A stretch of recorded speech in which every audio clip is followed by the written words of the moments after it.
pembelajaran jarak jauh, produk kreatif, dan kewirausahaan. Nah, di video kali ini kita akan membahas materi pokok tentang sikap dan perilaku kewirausahaan. Kemudian kompetisi dasar yang akan kita capai bersama-sama adalah memahami kewirausahaan dan wirausaha, kemudian melakukan pengelompokan karakter wirausaha.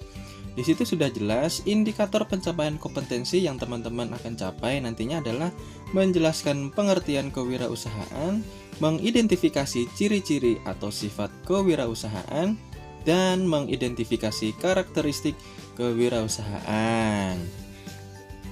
Silahkan teman-teman menyimak apa yang ada di depan ini ya, informasi dari materi pokok, kompetisi dasar, dan indikator pencapaian kompetensi.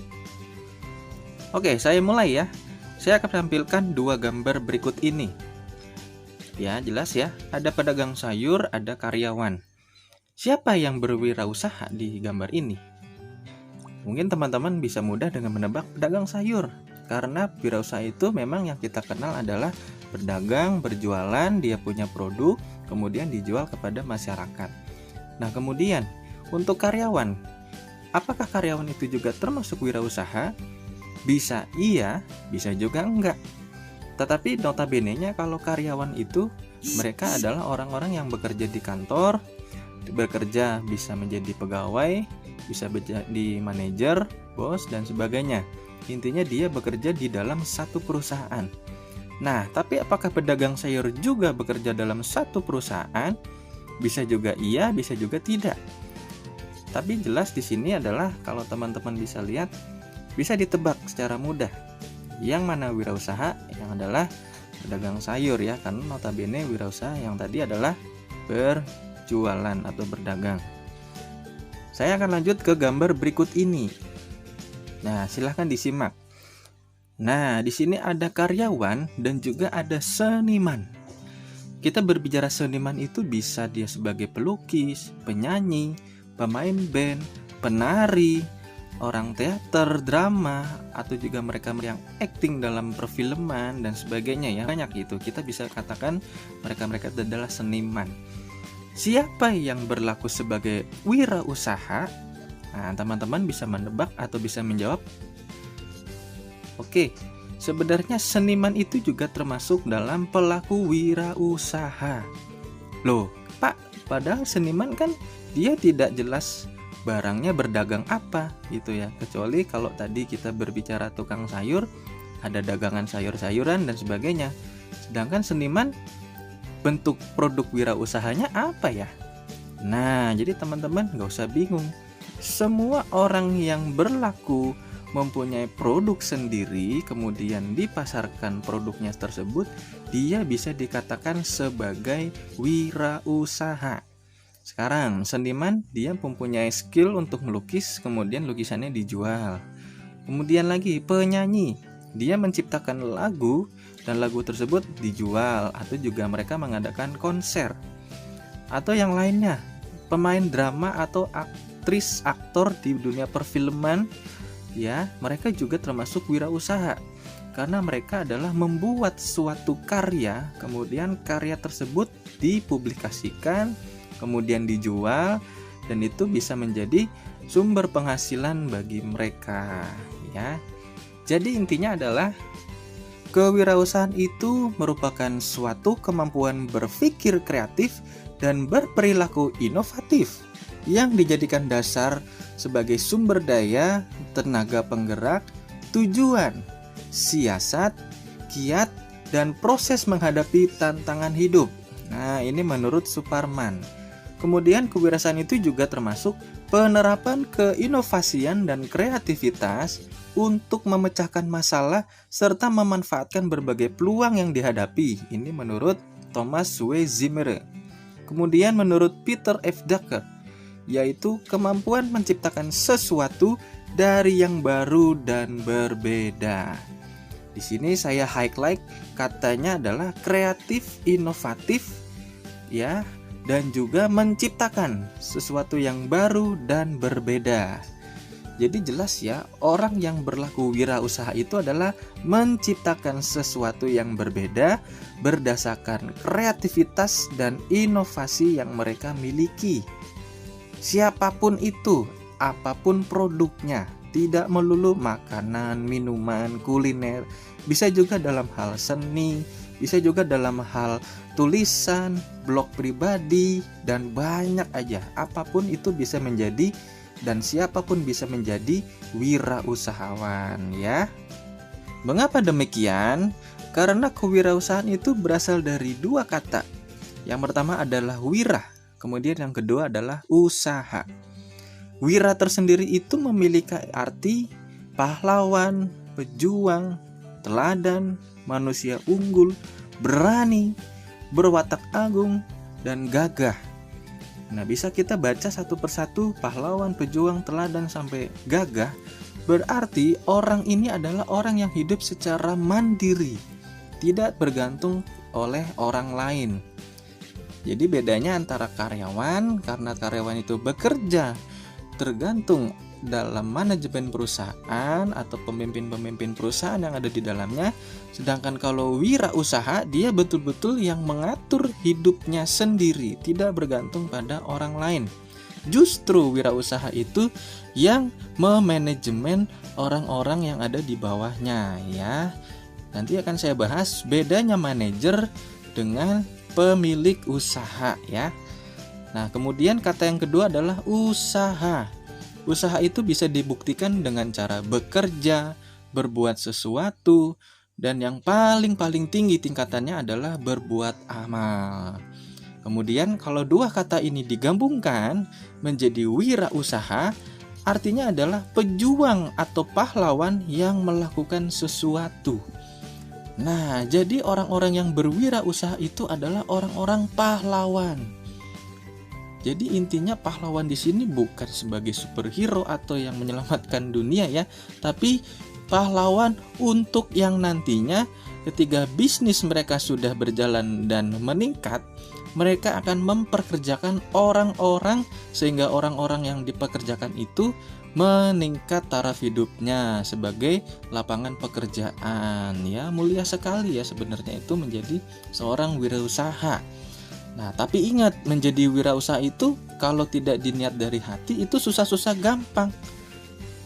Karena ciri-ciri orang yang berwirausaha itu adalah percaya diri. Maksudnya dia tidak terpengaruh oleh orang lain, dia tetap pada prinsip pendiriannya. Kemudian berorientasi pada tugas dan hasil. Maksudnya adalah orangnya itu fokus pada hasil dan proses, tidak mudah putus asa, pantang menyerah. Kemudian adalah pengambil resiko. Nah, orang-orang yang berwirausaha itu suka dengan tantangan, bukannya menghindari tantangan. Lalu berikutnya adalah kepemimpinan. Maksudnya adalah orang-orang wirausaha itu adalah orang-orang yang mandiri, bisa memimpin diri sendiri dan juga nantinya memimpin orang-orang yang bekerja sama dengan dia. Kemudian adalah keorisinalan atau keorisinilan. Jadi produk-produk yang dia buat, bisa produk barang atau jasa, itu betul-betul hasil karya berdasarkan kreativitas dan inovasi yang dia miliki. Kemudian ciri berikutnya adalah berorientasi masa depan. Orang-orang wirausaha itu orientasinya jauh ke depan. Prospek ke depannya bagaimana supaya nanti berhasil dalam kehidupan di masyarakat. Dan yang terakhir adalah kreativitas. Nah, kreativitas penting. Karena apa? Wirausaha itu tadi harus memiliki produk yang orisinil, belum ada sebelumnya. Nah, berbicara dengan kreativitas, itu bisa dilakukan dengan hal-hal berikut ini. Kreativitas itu bisa dilakukan dengan menciptakan atau to create. Jadi, wirausahawan itu menciptakan sesuatu yang belum ada menjadi ada. Kemudian, memodifikasi atau to modify. Bisa dilakukan dengan mencari cara membentuk fungsi baru. Maksudnya begini, ada satu produk barang atau jasa, dari situ dia menambahkan fitur-fitur baru di dalamnya sehingga menjadi suatu kreativitas. Dan yang ketiga adalah mengkombinasi atau sebenarnya itu to combine, bukan to create. Ya, maksudnya dari mengkombinasi adalah menggabungkan dua hal atau lebih yang sebelumnya tidak berhubungan. Ya, jadi bisa membedakan antara 3 proses kreatif berikut ini ya, dari menciptakan yang belum ada menjadi ada, kemudian memodifikasi dari fitur-fitur yang ada ditambahkan fitur baru, dan kemudian adalah mengkombinasi, menggabungkan dua hal atau lebih yang sebelumnya tidak berhubungan, dan akhirnya menjadi satu produk yang kompleks, yang berhubungan satu sama lain. Nah, ini contoh dari proses kreatif yang sudah ada. Saya ambil contoh dari website Black Innovation Award. Jadi salah satu ajang untuk menghadirkan inovator-inovator di dalam negeri ini untuk menciptakan produk-produk yang sebelumnya belum ada menjadi ada, atau bisa memodifikasi bahkan juga mengkombinasi. Bisa dilihat ya, di situ seperti ada wadah, bisa ditutup secara portable, bisa juga dibuka menjadi banyak wadah ya. Ini bisa dipakai untuk misalnya untuk berjualan dan sebagainya ya. Ini salah satu proses kreatif seorang wirausaha. Nah, tapi kreatif itu belum cukup teman-teman. Karena seorang wirausaha itu harus memiliki karakteristik 10D yang bisa kita kenal sebagai dream ya. Mereka memiliki visi masa depan untuk mewujudkan impian. Kemudian decisiveness, dalam mengambil keputusan itu dia tidak menunda-nunda. Kemudian adalah doers, setelah dia memutuskan sesuatu untuk melangkah maju, dilakukan pada saat itu juga, tidak menunda-nunda. Kemudian D yang berikutnya adalah determination. Dalam melakukan keputusan yang sudah diambil tadi, dia penuh kehati-hatian, tidak berburu-buru, tidak gerasa-gerusu. Semuanya harus dilakukan hati-hati supaya menghindari resiko yang muncul. Lalu D yang berikutnya adalah dedication. Mereka adalah orang-orang yang berdedikasi tinggi, rela berkorban demi bisnisnya jalan. Seperti itu. Kemudian D yang berikutnya adalah devotion. Pada saat dia melakukan, dia tidak mengenal lelah. Dan mereka adalah orang-orang yang fokus pada bisnisnya. Kemudian D yang berikutnya adalah details. Mereka adalah orang-orang yang kritis, rinci dalam hal-hal yang paling kecil ya, hal-hal yang sepele dia tidak melewatkan. D yang berikutnya adalah destiny. Mereka adalah orang-orang yang tanggung jawab atas nasib dan tujuannya dia. Karena mereka hidup secara mandiri, tidak bergantung pada orang lain, dialah yang menentukan keberhasilan atau kegagalan dalam berwirausahanya. Kemudian D yang berikutnya adalah dollars. Meskipun pada akhirnya seorang wirausaha itu mendapatkan keuntungan pada penjualannya, tapi motivasinya itu bukan pada uang, melainkan pada kesuksesan. Dan D yang terakhir adalah distribute. Bukan berarti mendistribusikan barang, tetapi memberikan kepemilikan usahanya kepada orang lain, dan juga bisa dibilang atau kita bisa katakan sebagai orang yang membuka lapangan pekerjaan bagi orang lain. Nah, jadi bisa disimak karakteristik wirausahawan itu ada 10D, dan saya harapkan kalian semua adalah bibit-bibit wirausahawan yang memiliki karakteristik 10D ini. Oke. Materi video ini sudah selesai, silahkan kalian pelajari dan selamat belajar.